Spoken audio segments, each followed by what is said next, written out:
Hello, hello, and welcome to the Connecting Point. I am Dr. Marcy, your facilitator for this discussion today.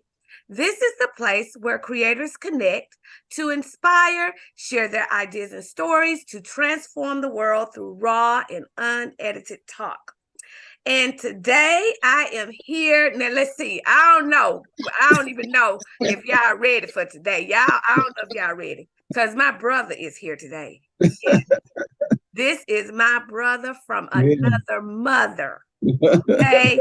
We grew up together. And so he is here today. We're here to talk about something that's dear to my heart and his, and in hopes that it will build a stronger community. And that topic you will find out later. But this here is Pastor Marcus Stroud. Welcome to the Connecting Point, brother. So glad to be here. Appreciate the invite. Now, Marcus, I have to tell the Connecting Point, thus the name of this platform. Okay. Now, it spans, y'all, it's over 30 years. Mm-hmm. About 40? 40. Long time. Long time. So we grew up in the same city, Athens, Georgia. We grew up in the same church. We served in the same ministry for years. Our parents are friends, our grandparents, we just, we are connected, y'all. That's all I can say. That's the connecting point here. So, Marcus, yes, you tell the audience who you are, beyond what I've said, and where you are now. Well, I am an educator of about 24 years now, starting on my 24th year as an educator, taught in the Albany area, and I am now in the Stone Mountain Conyers area now. In Rockdale County, and I'm actually going to be starting as principal this coming fall. I've accepted principalship for a school in that area, and I'm excited about it. Very excited. Yes, we all are. Excited about it, and also I still serve in ministry here in the local area. Well, there you have it, y'all. We do. I forgot we do have another connecting point. It's education. We love the young folk, y'all. Love the young folk. You can't do nothing about it. We love them, and that's one reason that we're here today. Yes, our young people. The conversation he and I have had, over the years, really, but the way that we were brought up and how it has impacted our lives today. And then by both of us being in education, Marcus being at the latter end, I'm at the lower end of education, elementary. He's been middle and high. Right. So we've been able to connect our training, and we're seeing some of the same issues in our children. But have also discovered that there is something that has to occur in society for us to heal. And that would be to bridge the gap between the younger generation and the old. So we're just here to talk a little bit about it. We're here to talk about it because it has to be addressed. Now, Marcus, I know you've talked to the young folk like I have, in and out of the classroom. What have been your responses to even, indirectly or directly, what have the children been saying to you about how they feel about the older generation? Well, I'll tell you, over the years, I have had a lot of conversation with the young people concerning their place in ministry, their place in the real world, because the real world is coming, and we want to make sure that they are as prepared as possible for what they're going to run into out there in the real world. And one of the things that they're telling me, and it's so funny that you said what you said earlier. Your daughter said earlier the same exact thing that the other children have said. I think sometimes as adults who work with children, I think we subconsciously think that we should have all of the answers and that we should know exactly what to say and how to execute when working with these young people. But the truth is, the young people want us to be quiet and listen. They want us to be quiet and listen. They have a whole lot to say. They've got a lot to say. And but as teachers, educators, or mentors, or whatever role we play in the lives of these children, we've got to understand that it's okay to just simply be quiet, listen to what they're saying, and they will tell you what they need. They'll tell you what they want. They'll tell you exactly how to execute it. And so that's what we've been seeing over the years. That's what I've been seeing over the years. And very recently, actually, just taking a moment to have some lemon squeezes, if you would, with our young people and just say, hey, we're going to stop ELA today. No reading today, no math today, no science today. We're just going to sit down and let's talk. Take them down to the gym, or to the auditorium and pop some popcorn and just relax the environment and just take a moment to say, hey, y'all, what are we missing? We are missing the mark. And I think everyone that be it a parent or someone that's around children, I think we all can attest wholeheartedly that we are missing the mark or have missed the mark. Have missed it. Have missed it. And so I think that if we could just pause for a moment to say, hey, kids, what's up? What's going on?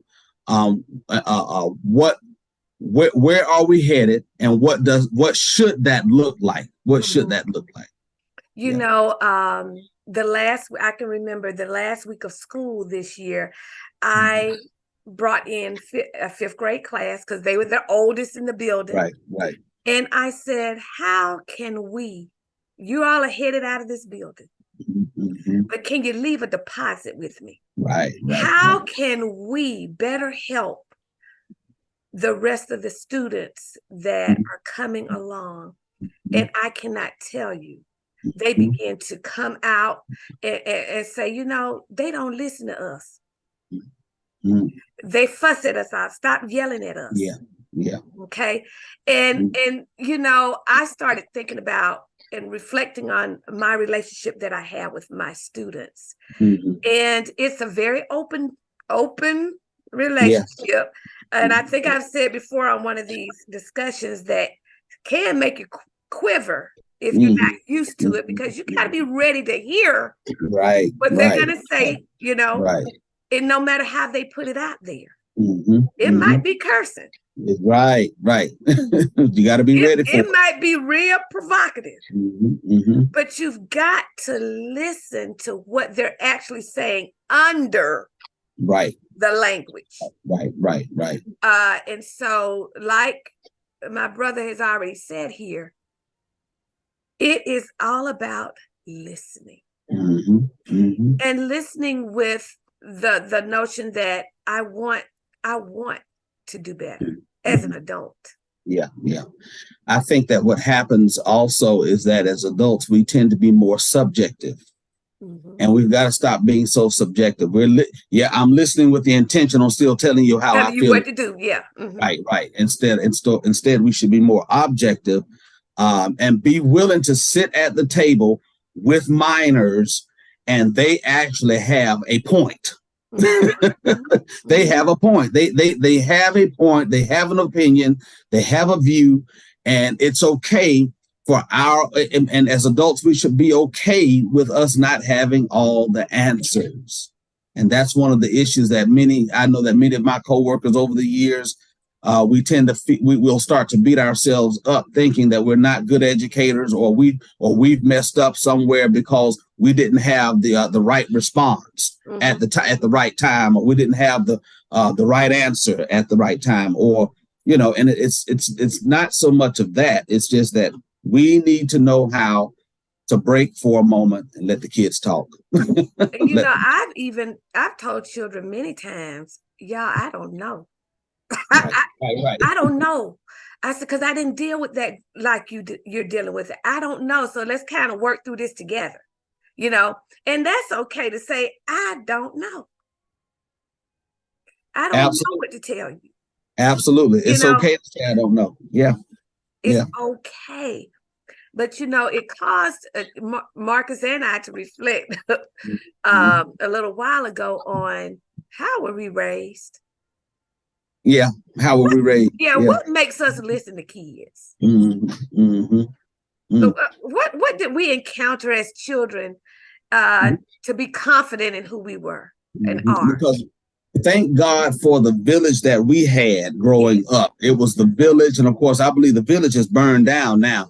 But we had a village, and that village was made up of people at our church. There were people at our school, the boys club, Girls Inc., you name it. And then of course, family members.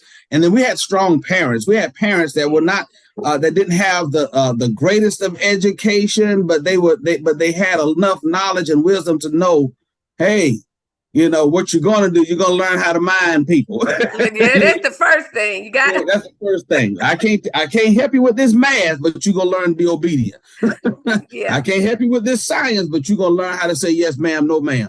And so we had a village that also knew how to listen to us. And nurture. And they nurtured us. They walked with us. They did not raise us. Watch this. They did not raise us. They trained us. Come on. I ain't go to Sunday school with you now, but listen, it said to train them up in the way. Because see, you can raise chickens. All you got to do is just put a coop out there and put some water and put some fresh food, some seed out there and let them eat, some feed out there and let them eat. That's all you need when you're trying to raise something. But when you're trying to train, come on. When you're training, you got to walk with them. You got to talk with them. You got to listen to them. You got to sit out there when it's inconvenient. Come on. So we had a lot of that growing up. And so that's what was instilled in us. And I was talking with my daughter this morning. I was just sharing with you before we came on here, because I like to hear what young people are saying. And, I got a young person still in this house. So what's better use, And so she did tell me how some of her peers view older people. And I said, Mahogany, I said, my parents, I cannot recall them telling me I gotta go this pathway. Right. I don't, even if they felt it, I don't remember my mama or daddy saying to me, you gotta do that. But what they did was give me opportunity to explore. Right. Under the auspices of, like you said, listening, being obedient. Right. And you're not going to explore and be unruly. Right. Explore. Because you might explore the wrong thing. But they never said, okay, you say you're going to be a cheerleader? I don't think that's the path you need to go. Oh, you say you're going to sing?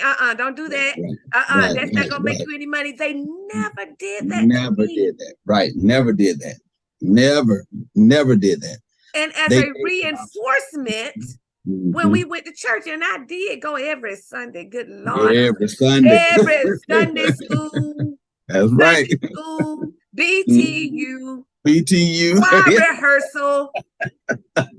Vacation Bible school. You didn't get a break in the summer.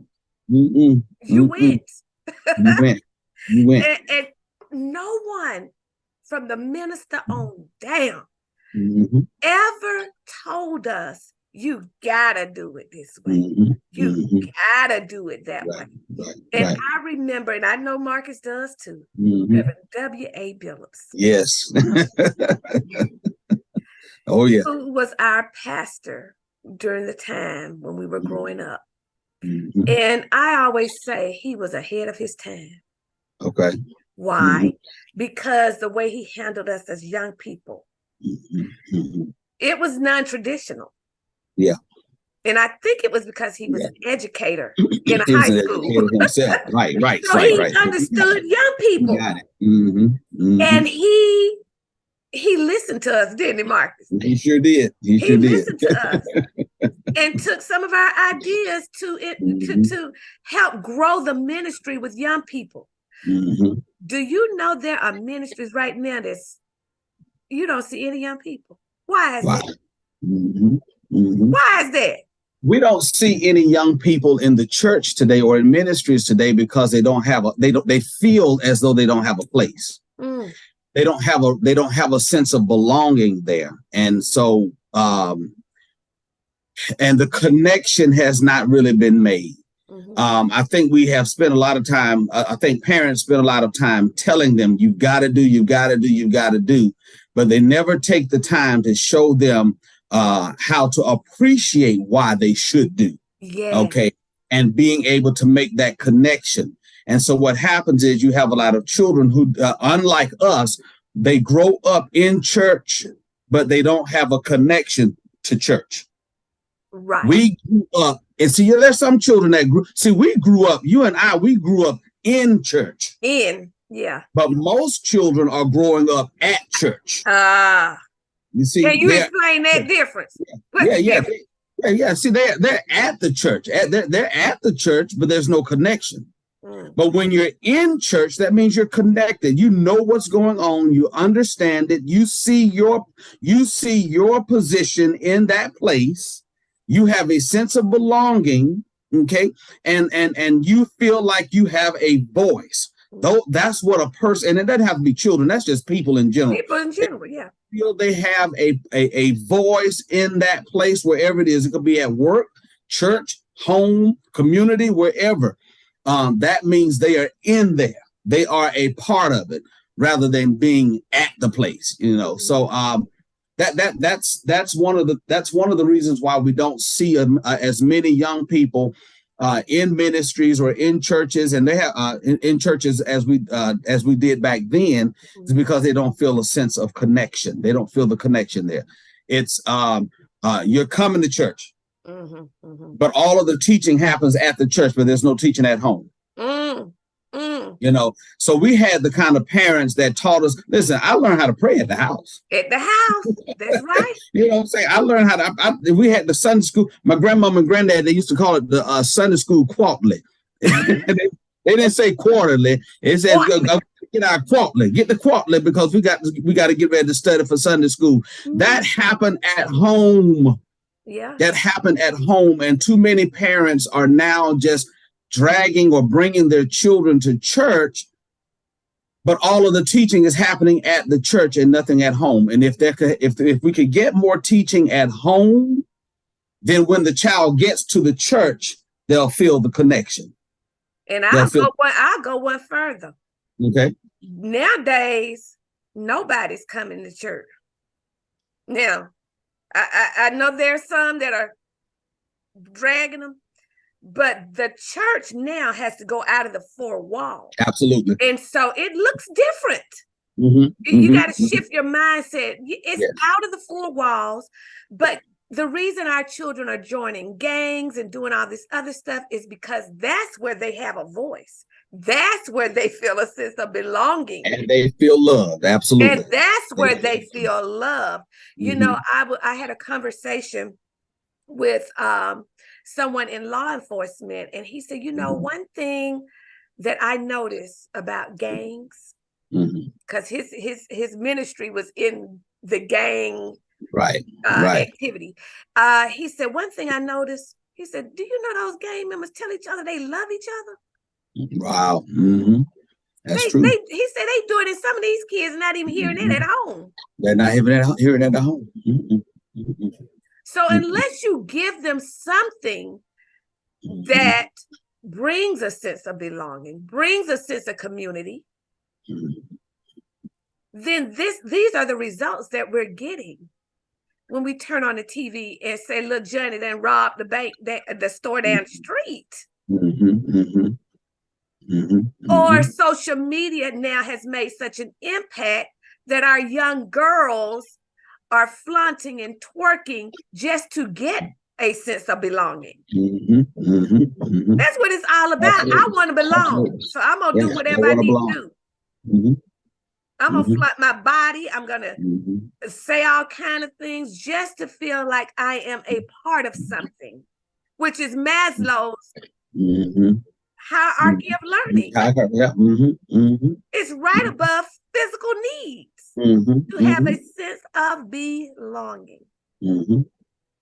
And all of those elements should remain in place. The sense of belonging, wanting to feel love, all of that should stay in place. But it does not have to look the same way it did when we were growing That's up. right. That's right. So church does have to look a little bit different. Now the gospel never changes. Right. Morals, and we don't have necessarily have to be all churchy today, but we could just say our morals and our core values should never change. Right. But how we present them, how we teach it to our children, that can change. And so that's why we're losing our young people. I'm trying to listen a little bit more to some of the music. I'm be honest with you. I can't stand it. It's hard. I can't stand it. I don't understand it to save my life. I get a headache every time I hear the music that these young people are listening to now. But I do it because I'm trying to see what is this music saying to these children. Yeah. What's being said to these young people? Because ministry talks. I'm sorry, music talks. It speaks. Music talks. It speaks to them, and it literally music touches the soul. Yes, it does. No matter what kind of music it is, no matter what kind of music it is, no matter what that music is saying, no matter what the lyrics are saying, it touches the soul. And I want to know exactly what is being said in this music. Because it helps me to be able to have better dialogue with the young people when I decide to say, okay, we're not doing any language today, no reading today. All right, close the book. All right, shut down the screen, the projector, everything. We're going to talk, and it helps me to be able to navigate rather through whatever it is that we're going to discuss today. And of course, it's some heavy stuff. It's like. Yeah. What the vision I just got while you were talking was like drinking poison. Yep. Our children are consuming poison. Very toxic. It's not the music, the melody. It's right. Not the beat.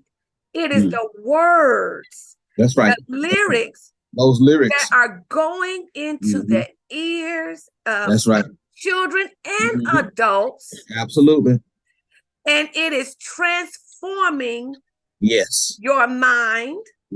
It's conditioning your mind to think away, which then goes trickle down to the heart. Now you're in trouble when it does that. That's right. It becomes them. It becomes who you are.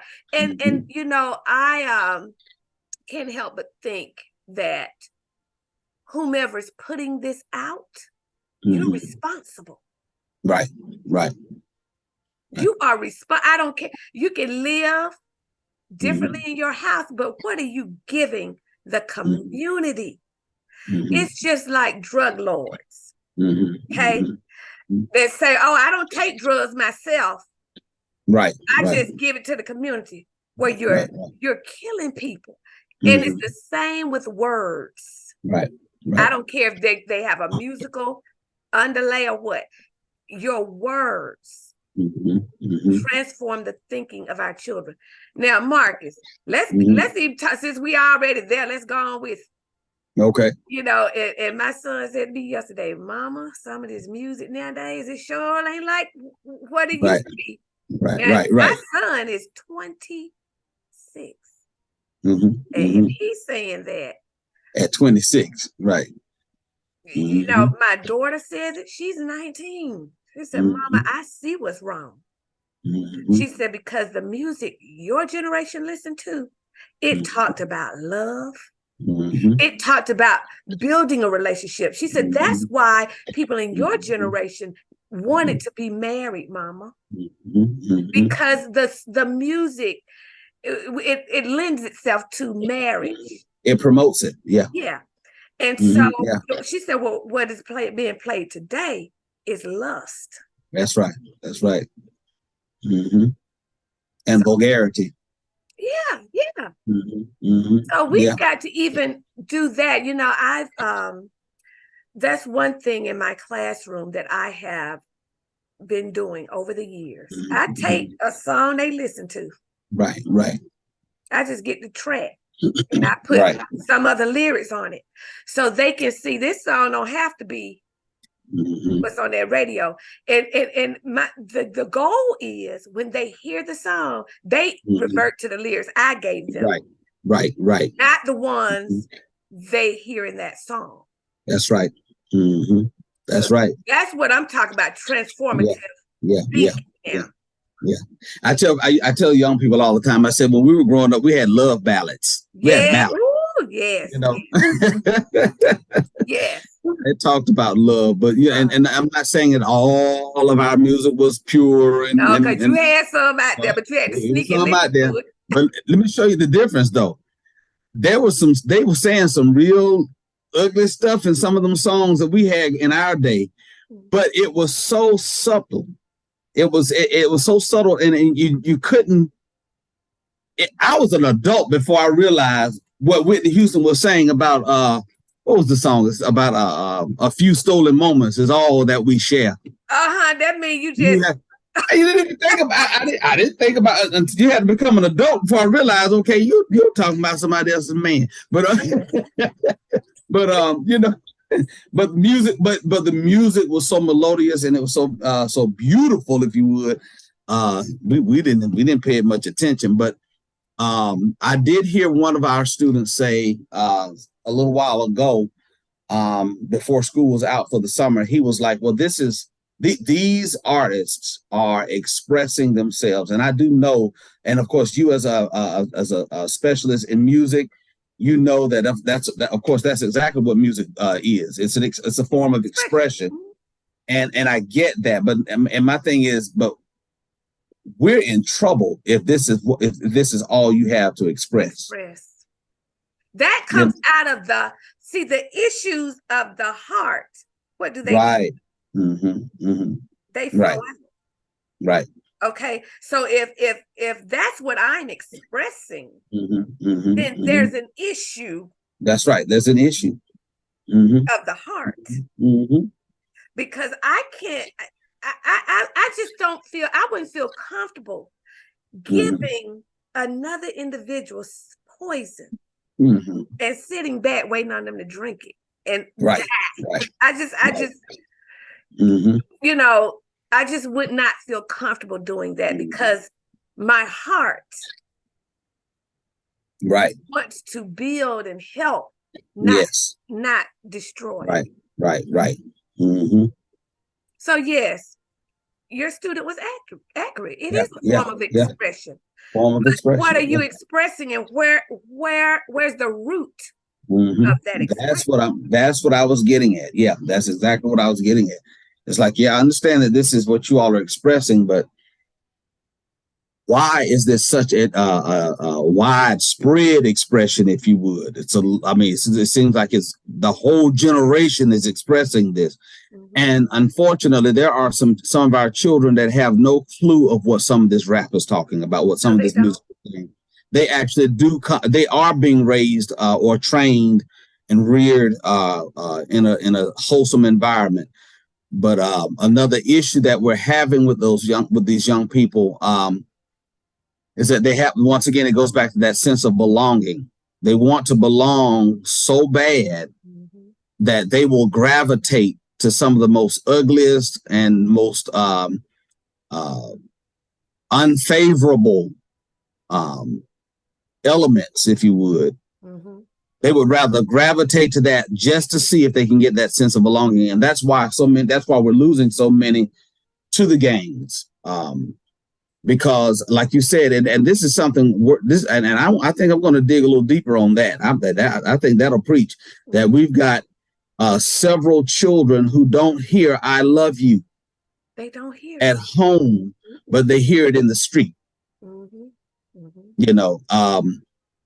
and my wife and I, we were talking about that on just last week, as a matter of fact, about how important it is for children to hear, I love you.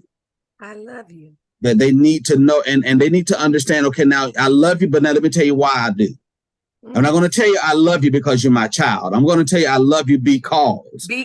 So I grew up hearing my mom tell me I love you. My dad told me, and he still does. Thank God. He still, my mom still tells me. I know my mom appreciates me because she tells me that. She tells you, that's right. You know, I know my mom loves me because she tells me that. She explains it to me. I've got a new our caregiver. She's just like family. She came in like family, and even now she said, "I love you," and we tell each other, "Love you, I love you," because it's so important that people hear it, feel it, and understand it. It's important. It's important. It's important because well, it's important. And of course, quite naturally, we have to be careful how we tell our students that. We don't, you know. But you know what? God has protected me so in education, because that's one thing I'm not going to stop doing. You know, I'm not going to stop hugging my babies. I'm not going to stop telling them I love them. And like you said, they know I love them. Yeah.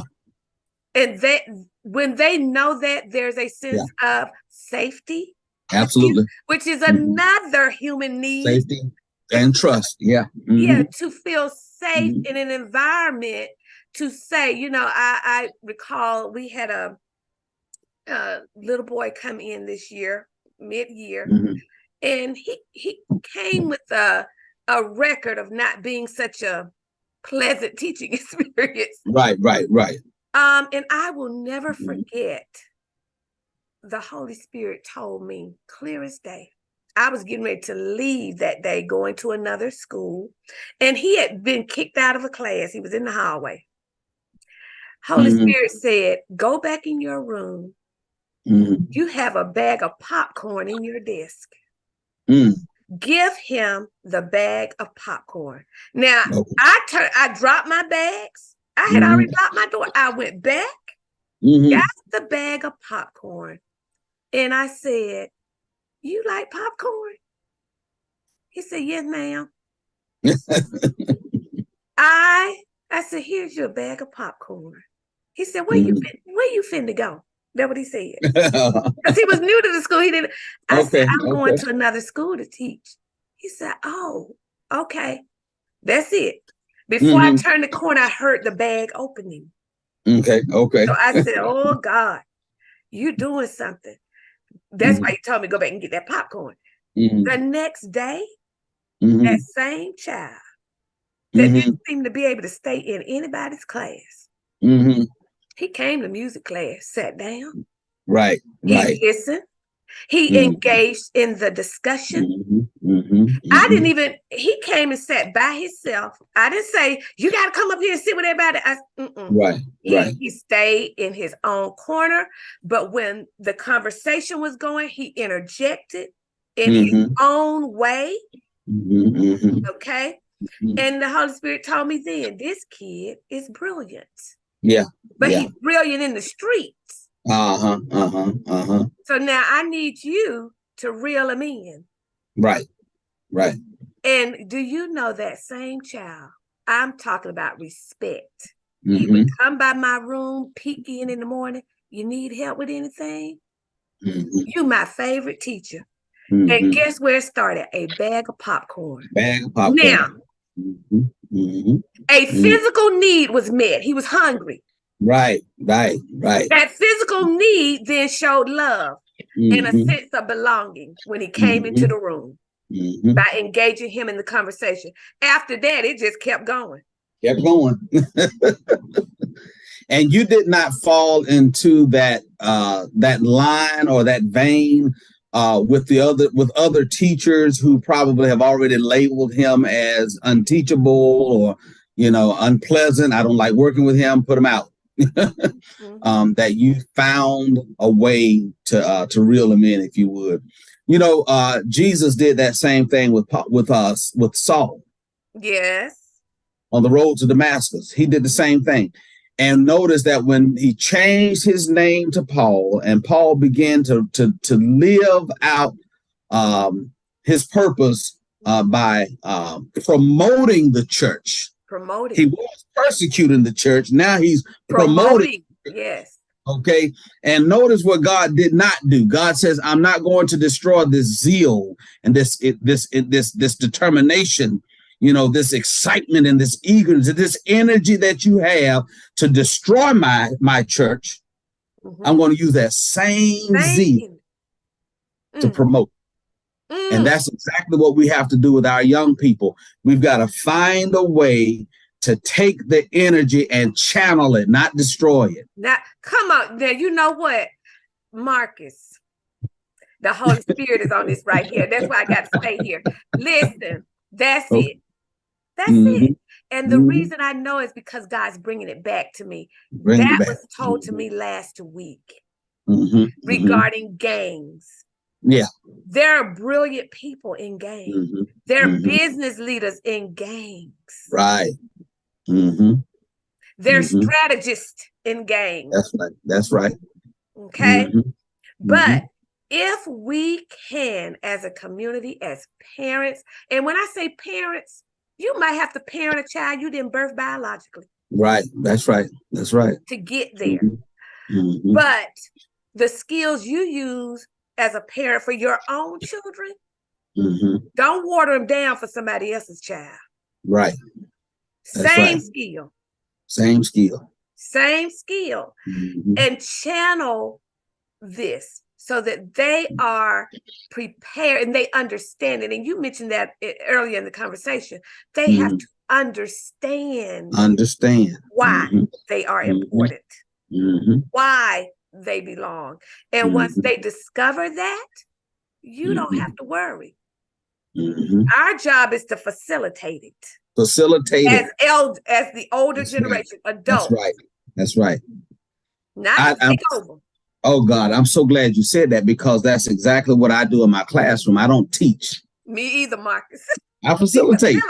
The children take ownership of the learning. Yes, yes. And so just like we facilitate in school, we are to do the same thing even in the ministry with children. When you're dealing with trying to bridge that gap, they want you to step back. Yeah.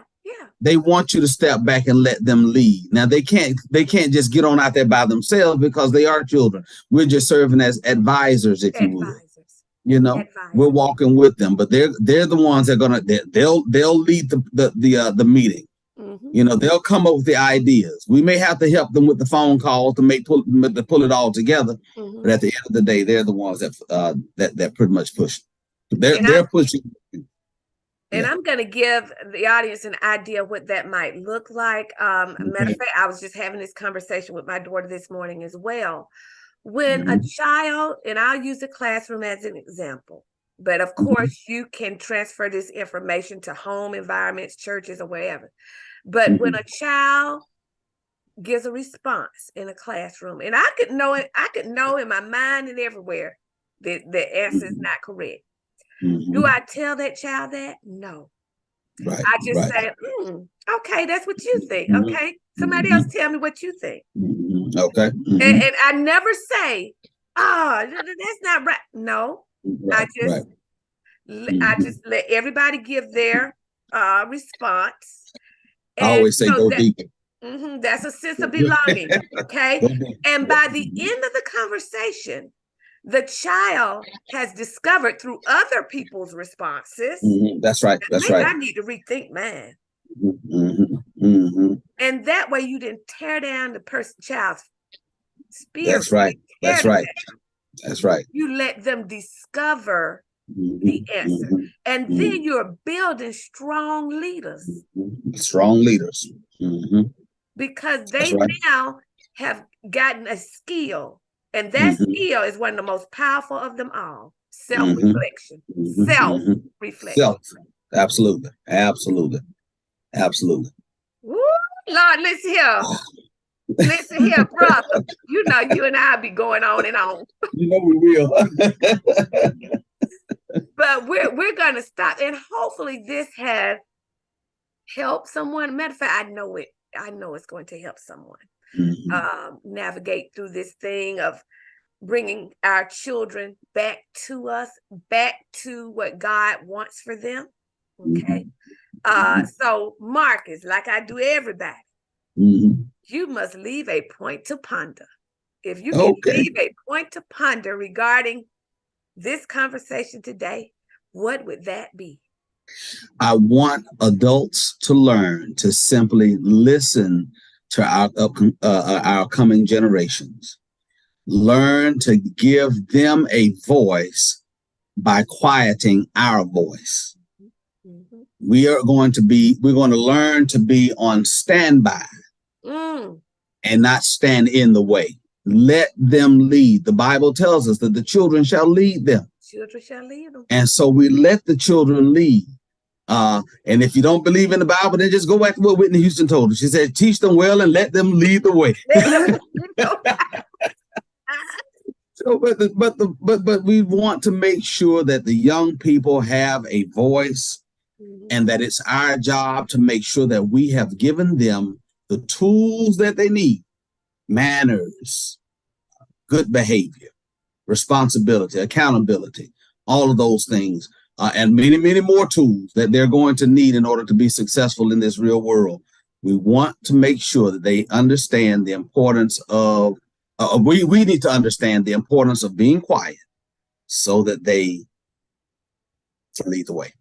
And if you need that to be broken down for you, LISTE. Right. Right. Listen. That's it. Listen. And they will tell you now. Yeah. That's one thing about these young people. They'll tell you. They will tell you. They will tell you. And so be ready for how they tell you. That's right. Be ready for how they tell you now, and how they tell you it may cause you to cringe a bit, but yeah, but just put your breastplate on, put your your grown folk pants on it, and be ready for it, because it's gonna come out now. That's right. It's gonna come out. Don't come out. And thank you again, brother. So I love you, and nothing in love the you world too. can change it.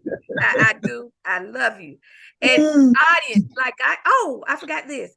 Marcus, how can people reach you for any of this? Because Marcus is, like I said, he's a minister. He's an educator. He's packing a lot.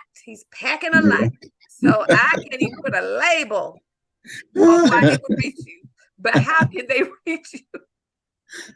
Well, and I didn't say at the beginning, but I do have my own outreach ministry, Celestial Outreach and Training Services, where we do reach out to the less fortunate by way of clothing and food drives. We do all of those things. But I also, on the other end of that, I also do some education consulting, as well as ministry consulting. So if you would love for me to come and do some workshops, or you want to talk about some different topics that we could bring to you, please do give us a call at 229-886. Wait a minute. Is that your personal number? Yeah, that's the personal. With email. We're not doing that. We're gonna do okay. We're gonna email it. Okay, yeah, we're not gonna be worried about people just there calling. You go. There you go. I'm so glad you said it. I didn't give all my numbers, did I? No, you didn't. All right, so let's do it this way. Stroud.Marcus, STROUD .Marcus, MARCUS at YMail, YMAIL, letter Y, MAIL.com. That's Stroud.Marcus at YMail.com. I want you all to reach out to me. Please do. Feel free to reach out to me. There are several trainings that I'm actually certified to do as far as school is concerned. Schools are concerned, businesses, and of course churches and ministries. So I love to hear from you. Talk about Marcus has a book too, y'all. You didn't have a book. Yes, say the name of the book, Marcus. The book is called "Help! My Students Are Driving Me Crazy." That's the name of the book. That's the name of the book. So go purchase the book. Tell them how to get the book. You can go to Amazon, Amazon.com. They have the book. feel free to reach out to them. And I also have some copies myself. If you would email me, I can get a copy to you. That book is really it's a very quick, easy read that of some best practices on classroom management. It's really, really good for those brand new teachers who do not have the classroom experience yet. They just graduated out of college and they're excited and eager, ready to take on the world. Because you know how it is when you first start teaching, you think you can save every single child that comes your way. And of course, the book will show you that's not going to be the case. But that it's a very quick, easy read that you should have in your personal library that you can refer back to in the time of when you just need something to refer back to concerning classroom management. All right, now, see, we're giving you the tools, people. You can lead a horse to the water, but you can't make them drink it. Can't make them drink it. Now, come on, you got it. You got it. Now, like I say every week, if you would like to be a part of this discussion, reach out to me at drmarcyts@gmail.com, or you can join a group of creators on Facebook, the Connecting Point for Creators group. It's just a group of creators of all kinds, a place of promotion, a place of networking, and a place of inspiration, so that when you feel like you need a little push, you can get it throughout the week. All you got to do is send us a request to join. We would love to have you. This show airs on Tuesday nights on YouTube, Facebook, Twitter, Instagram TV, on Wednesday nights at Spotify and Anchor. All that I ask you to do is click, like, and share. Why? Because we want to transform the world. We want to inspire others through these conversations.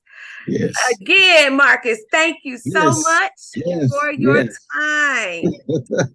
And audience, until we get this moment again, peace and blessings. Bye-bye.